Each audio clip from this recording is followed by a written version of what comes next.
Harper One and HarperAudio present The Wild and Free Family, forging your own path to a life full of wonder, adventure, and connection by Ainsley Arment. Read by Emily Ellet.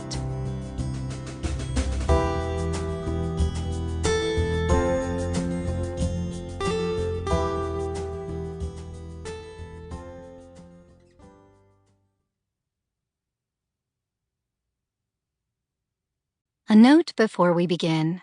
For notes on the text and a list of places to learn more about Wild and Free, don't forget to download the accompanying enhancement PDF from your audiobook provider, or go directly to harpercollins.com/pages/The Wild and Free Family. To Ben, sun to my moon, filling me with light, illuminating me with love.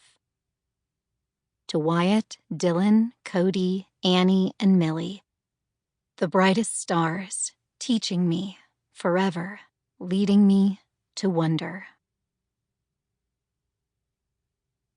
Introduction. Your family was made for more. In the spring of 2009, my husband Ben and I were at a crossroads. We had moved to Atlanta, Georgia for a job opportunity and were enjoying a comfortable life. We had 2 little boys at the time and another on the way. We lived in a cookie-cutter house with 2 cars in the driveway and an opportunity to purchase a new home that summer.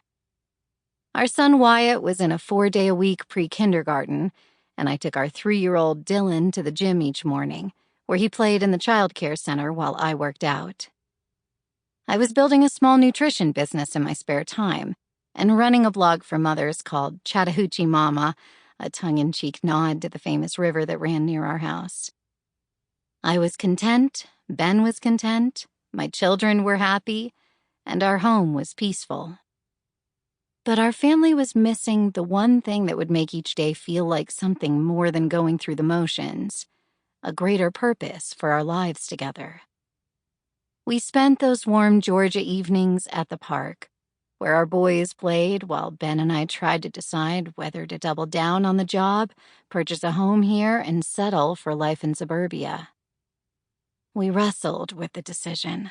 Staying put would mean surrendering our dreams on the altar of security, but walking away would mean giving up everything we had ever worked for: a good job, a nice house, and a sense of financial security for the first time in our lives.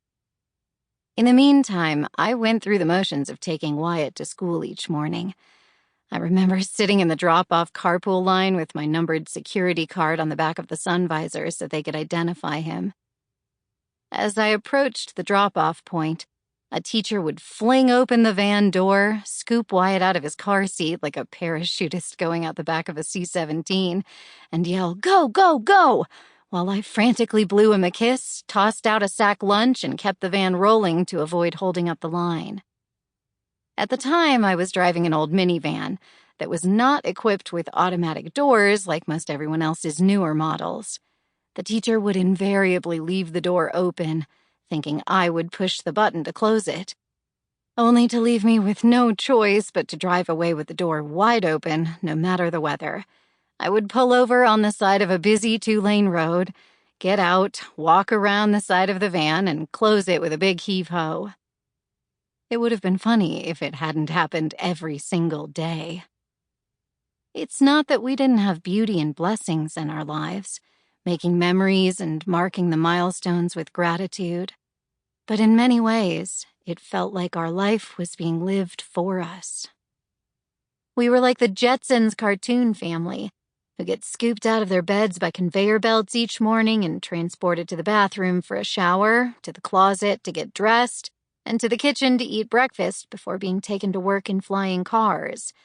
Only our conveyor belt was the school schedule, the work routine, the gym membership, and the daily grind. Unless we did something about it, nothing would ever change. This routine would become our life until death do us part. Sample complete. Ready to continue?